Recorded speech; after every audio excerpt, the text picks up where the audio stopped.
आपने दो राज्य, दो देश या फिर दो महादेश की सीमा को देखा होगा। आपने दो प्लैनेट के बीच मौजूद स्पेस के बारे में भी सुना होगा।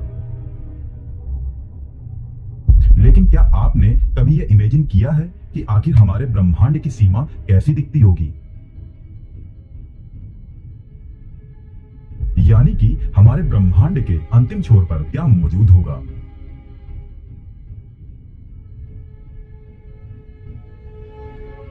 वहां से हमारी मिल्की वे, हमारा सोलर सिस्टम और हमारा अर्थ कैसा दिखता होगा? और क्या ब्रह्मांड के उस छोर के बाद भी दूसरे ब्रह्मांड यानी कि मल्टीवर्स मौजूद होंगे? वैसे है तो ये एक हाइपोथेटिकल सिचुएशन।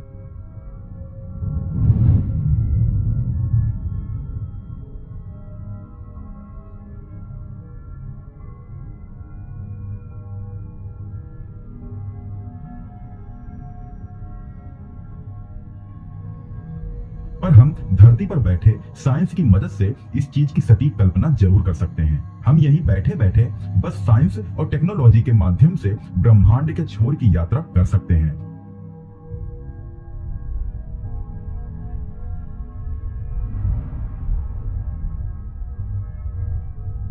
और अपने उन सारे सवालों का जवाब ढूंढ सकते हैं जो हमारे मन में हर रोज आते हैं।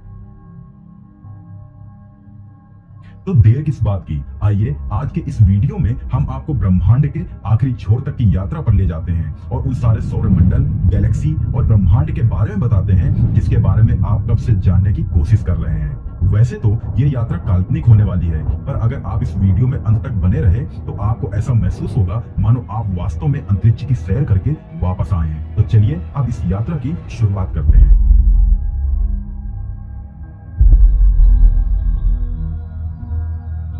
इस सफर की शुरुआत के साथ हम एक स्पेसशिप में बैठकर ब्रह्मांड के अंतिम छोर तक पहुंचने के लिए उड़ान भर चुके हैं।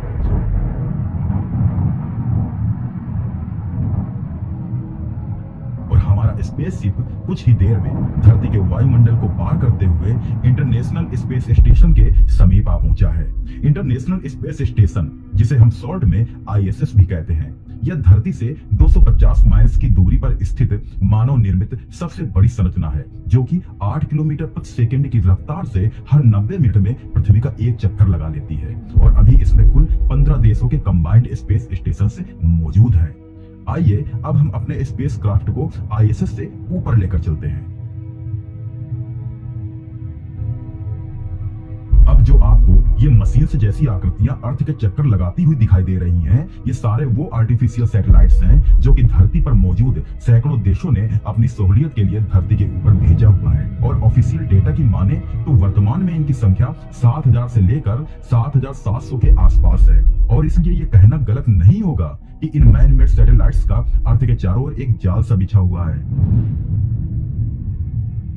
खैर आइए बिना देरी किए हम अपनी इस यात्रा को आगे की तरफ बढ़ाते हैं और अर्थ के एकमात्र सैटेलाइट्स मून की तरफ चलते हैं। अभी स्क्रीन पर आपको ये जो गोल खड्डों से भरी और दागनुमा आकृति दिखाई दे रही है, यही मून है। जी हाँ, कविताओं, गानों और फिल्मों में चांद की तारीफ हमें जो सुनने को मिलती है, चांद वास्तव में उससे बिल्कुल अलग होता है। इस पर कई सारे बड़े बड़े क्रेटर्स के दाग मौजूद होते हैं जो किसी उल्कापिंड के टकराने की वजह से बने होते हैं। वैसे यहाँ पर एक सवाल उठना लाजमी है कि जब चांद और पृथ्वी दोनों एक दूसरे से मात्र 3,84,000 किलोमीटर दूर ही हैं, फिर चांद पर इतने सारे उल्कापिंड क्यों टकराते हैं और पृथ्वी इससे कैसे बच जाती है?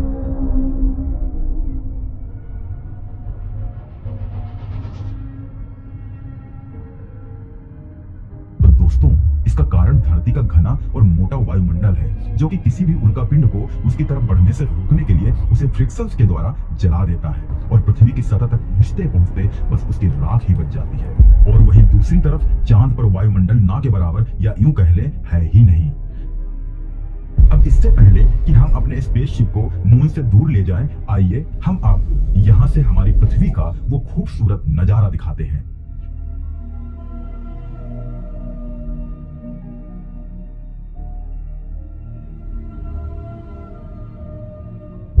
ये देखिए, चांद से हमारी धरती कैसे एक नीले मार्बल की तरह नजर आ रही है, जो कि बिना किसी सहारे के इस अंतरिक्ष में लटकी हुई है। और इस पे मौजूद सफेद रंग का वो बादल जो कि पृथ्वी पर बारिश करवाते हैं और इसे एक नीला ग्रह बनाते हैं।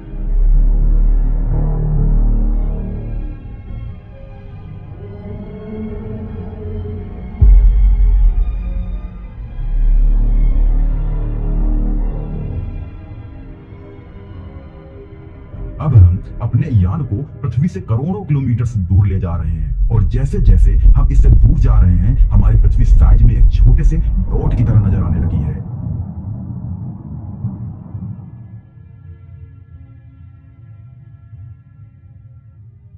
अभी आपको ये जो चमकता हुआ तारा नजर आ रहा है, असल में वो एक प्लैनेट्स है जिसे हमारे सौर मंडल का सबसे चमकीला और गर्म ग्रह भी माना जाता है। जी हाँ, आपने बिल्कुल सही गेस किया। यह प्लैनेट वीनस ही है जो सौर मंडल में दूसरे स्थान पर से सूर्य की परिक्रमा करता है। अब चूंकि यह ग्रह धरती की तरह ही चट्टानों से बना है और इसका साइज, मास और डेंसिटी लगभग अर्थ के बराबर ही है, इसलिए इसे धरती की छोटी बहन भी माना जाता है।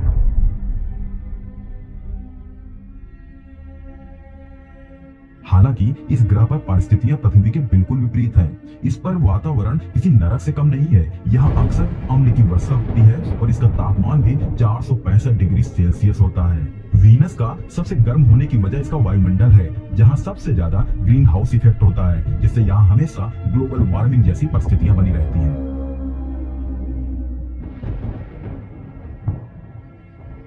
अब अगर हम वीनस को पीछे छोड़ के आगे बढ़ें तो हमें यहाँ एक नन्हा सा ग्रह मरकरी दिखाई देता है।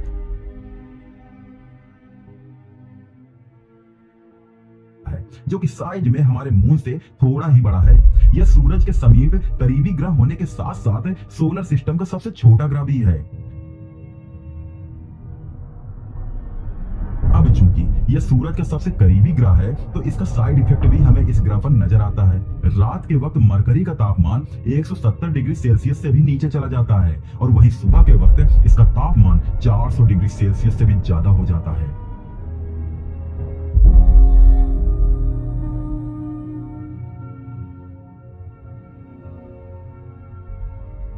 अब जैसे ही हम अपने स्पेसशिप को मरकरी के आगे ले जाते हैं, तो यहाँ पर हमारी मुलाकात होती है सोलर सिस्टम के किंग के साथ, जो कि अकेले इस पूरे सौर मंडल और इसमें मौजूद ग्रहों की उत्पत्ति का कारण है। यह है हमारा सूर्य, विशाल गर्म आग का गोला, हमारा करता धरता। यह सूर्य ही है जिसने अपने गुरुत्वाकर्षण से सारे ग्रहों, उपग्रहों और उल्का पिंडों को एक रेखा में सजा रखा है।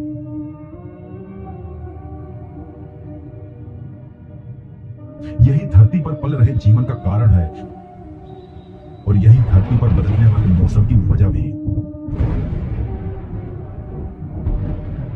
अब जैसे ही सूर्य से आगे की तरफ हम अपना अंतरिक्ष यान लेकर बढ़ते हैं, तो हमें यहाँ एक लाल ग्रह दिखाई देता है, जो कि काफी तेजी से सूर्य का चक्कर काट रहा है। इसे वैज्ञानिक मंगल ग्रह या फिर मार्स का नाम देते हैं। इसे धरती का सबसे नजदीकी ग्रह भी माना जाता है, और रहने के लिए पृथ्वी के जैसे अनुकूल तापमान होने की वजह से वैज्ञानिक इस ग्रह पर भविष्य में मानव सभ्यता को स्थानांतरित करने की तैयारी में भी हैं।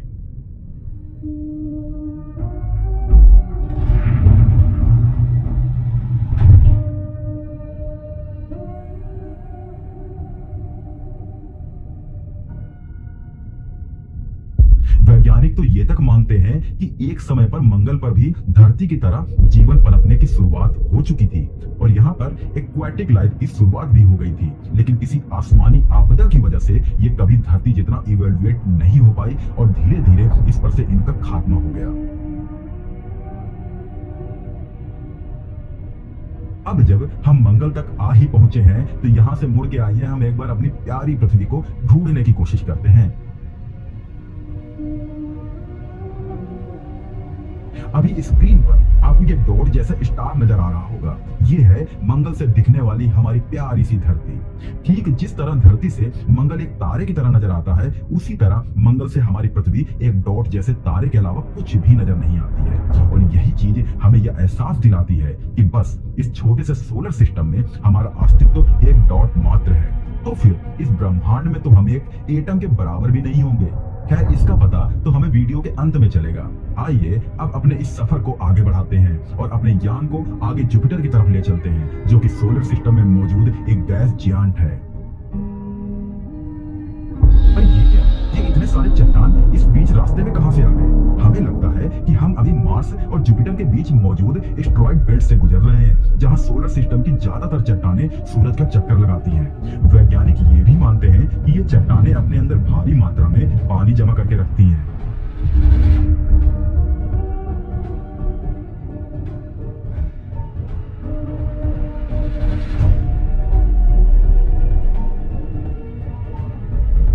और धरती पर भी प्राचीन काल में इसी के टकराने की वजह से इसका पानी धरती की सतह पर पहुंच पाया था। तो फाइनली हम इस बेल्ट को पार करके अगले ग्रह के पास पहुंच ही चुके हैं।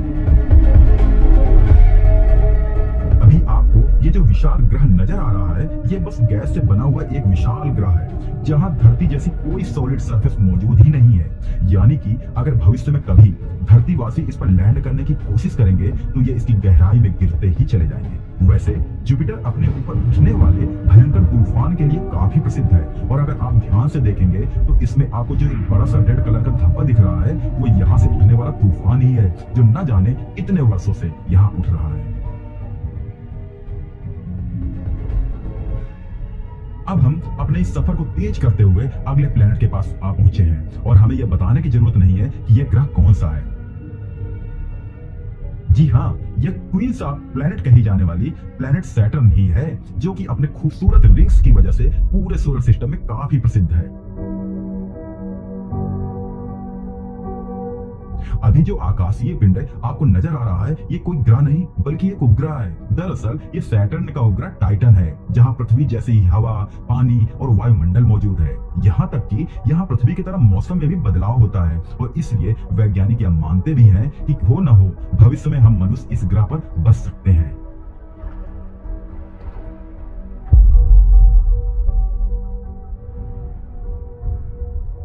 आइए अब हम इस सैटेलाइट से दूर सोलर सिस्टम के अंतिम दो नीले ग्रहों को देखते हैं। तस्वीर में दिख रहा ये प्लेनेट यूरेनस है, जिसकी खोज टेलीस्कोप की खोज के बाद हुआ था, और अंत में ये जो आपको प्लेनेट नजर आ रहा है, ये नेपच्यून है। इसे हमारे सौर मंडल का सबसे अंतिम ग्रह माना जाता है। वैसे इसके बाद आगे जाने पर भी हमें एक प्लेनेट मिलता है, जिसे हम डॉर्फ प्लेनेट या फिर बौना ग्रह का नाम देते हैं। जी हाँ, हम प्लूटो की बात कर रहे हैं। सोलर सिस्टम में यह ग्रह सूरज से इतना दूर है कि इस पर नजर रख पाना वैज्ञानिकों के लिए बेहद ही मुश्किल काम है, और चूंकि यह आसानी से वैज्ञानिक की नजर में भी नहीं आता, इसलिए इसे सोलर सिस्टम के प्लेनेट की लिस्ट से बाहर कर दिया।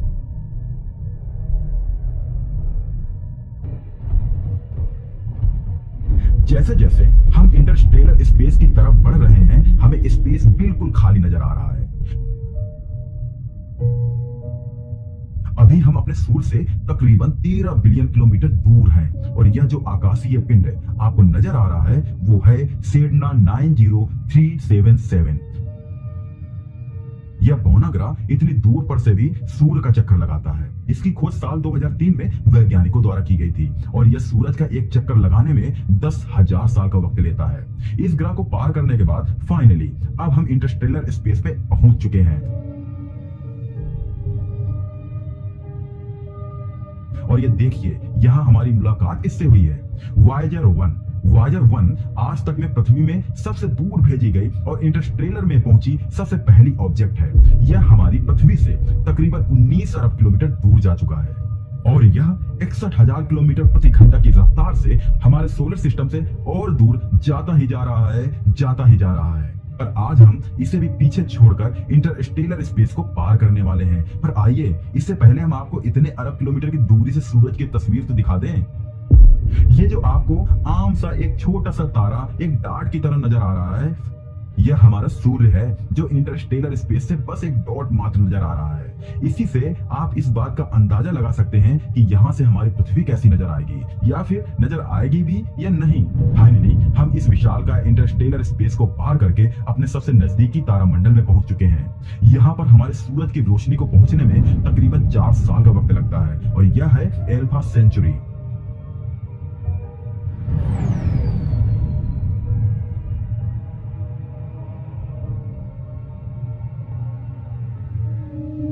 स्टार सिस्टम 3 तारों का एक समूह है, जिसमें 2 तारे अल्फा ए और अल्फा बी एक बाइनरी स्टार सिस्टम का हिस्सा है। बाइनरी स्टार सिस्टम एक ऐसा सिस्टम होता है जिसमें 2 तारे एक दूसरे का चक्कर लगाते हैं और बाकी ग्रह इस बाइनरी स्टार की परिक्रमा करते हैं, जिसमें यह सवाल भी उठता है कि इस बाइनरी सिस्टम के चक्कर कौन कौन से ग्रह लगाते हैं। तो दोस्तों, इस स्टार सिस्टम का एक ग्रह प्रोक्सिमी सेंचुरी बी है,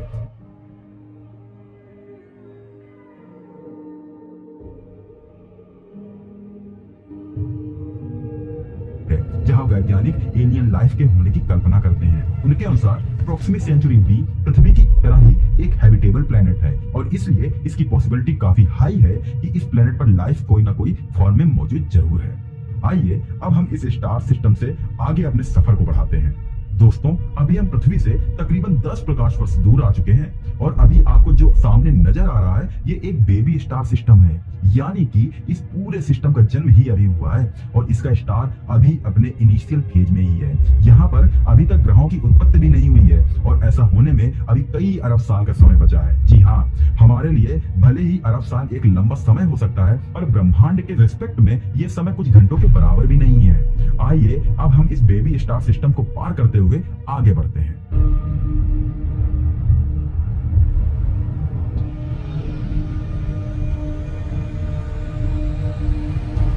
तो अब हम पृथ्वी से 20 प्रकाश वर्ष दूर आ चुके हैं और सामने आपको जो तारा मंडल दिख रहा है यह एक तरह से हमारे सौर मंडल का जुड़वा तारा मंडल ही है, क्योंकि इसका जन्म हमारे सौर मंडल के जन्म के वक्त ही हुआ था। ग्लाइज 581 नामक यह स्टार एक रेड डॉर्फ है जिसके ऑर्बिट में एक ऐसा ग्रह चक्कर काट रहा है जो हूबहू पृथ्वी की तरह ही है और इसलिए वैज्ञानिक इस पर एलियन लाइफ की पॉसिबिलिटी का अंदेशा करते हैं। चलिए अब हम इससे भी आगे अपने अंतरिक्ष यान को बढ़ाते हैं और अपने गैलेक्सी मिल्की वे से बाहर की तरफ चलते हैं।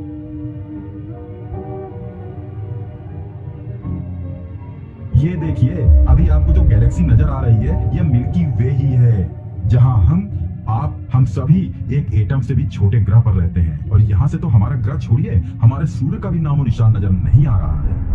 मिल्की वे गैलेक्सी इतना विशाल है कि इसमें अगर कोई व्यक्ति लाइट की स्पीड से भी ट्रैवल करे तो इसे पार करने में 1 लाख साल से भी ज्यादा का वक्त लगेगा और इसलिए फिलहाल मानव के लिए तो इस गैलेक्सी के पार जा पाना आने वाले हजारों सालों के लिए पॉसिबल नहीं है। पर ये क्या, मिल्की वे गैलेक्सी के बाहर आते ही हमें तो वहाँ इसके जैसे ही लाखों गैलेक्सी नजर आने लगी, जो कि न सिर्फ साइज में इससे बड़ी है बल्कि इससे चमक में भी काफी ज्यादा है, यानी कि इनमें मिल्की वे गैलेक्सी से भी दोगुनी तिगुनी ज्यादा तारों का समूह मौजूद है। वैसे गैलेक्सी के इस छोटे से झुंड को वैज्ञानिक लोकल ग्रुप का नाम देते हैं और यह 10 मिलियन लाइट ईयर्स में फैला हुआ है। अब जैसे जैसे हम इन लोकल ग्रुप से और दूर बढ़ रहे हैं, हमारी आंखें और भी लोकल ग्रुप विटनेस कर रही हैं।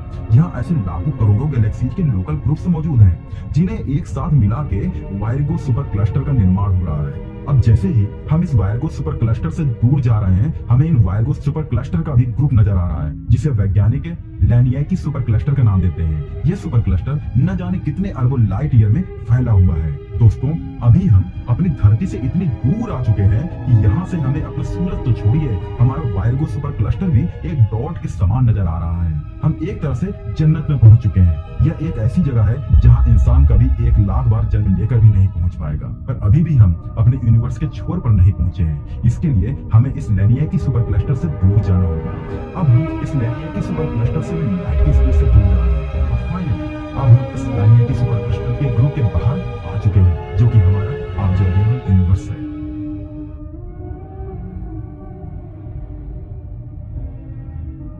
जी हाँ दोस्तों, हम फाइनली अपने यूनिवर्स के छोर पर आ पहुंचे हैं, जहां से हमारा ब्रह्मांड समाप्त हो चुका है। तो क्या दिख रहा है आपको यूनिवर्स के इस छोर पर?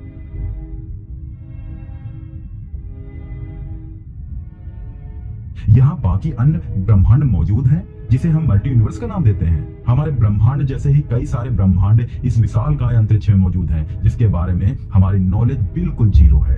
तो दोस्तों, हमारा ये सफर यहीं पर खत्म होता है। खगोल शास्त्री की माने तो हमारे इस ब्रह्मांड के बाद इस अंतरिक्ष में लाखों और भी ब्रह्मांड मौजूद हैं, जहां यहाँ जैसे ही और भी स्टार्स, कॉन्स्टेलेशन, सोलर सिस्टम और प्लैनेट्स एग्जिस्ट करते हैं और वहां पर भी यहाँ के जैसे ही लाइफ फॉर्म मौजूद है, क्योंकि उनके अनुसार ब्रह्मांड में हर एक एटॉमिक पार्टिकल्स और सब एटॉमिक पार्टिकल्स खुद को रिपीट जरूर करते हैं और ऐसे में हमारे हमारे ब्रह्मांड, हमारे गैलेक्सी और हमारे सोलर सिस्टम का रिपीट कहीं ना कहीं दूसरे ब्रह्मांड में मौजूद जरूर होगा, और इसे ही मल्टीवर्स का नाम। आपको ये इंटरेस्टिंग और इन्फॉर्मेटिव लगी हो तो इसे लाइक जरूर करें और अपने फैमिली फ्रेंड के साथ शेयर जरूर करें। उम्मीद है आपने अभी तक हमारे चैनल को सब्सक्राइब जरूर कर लिया हो।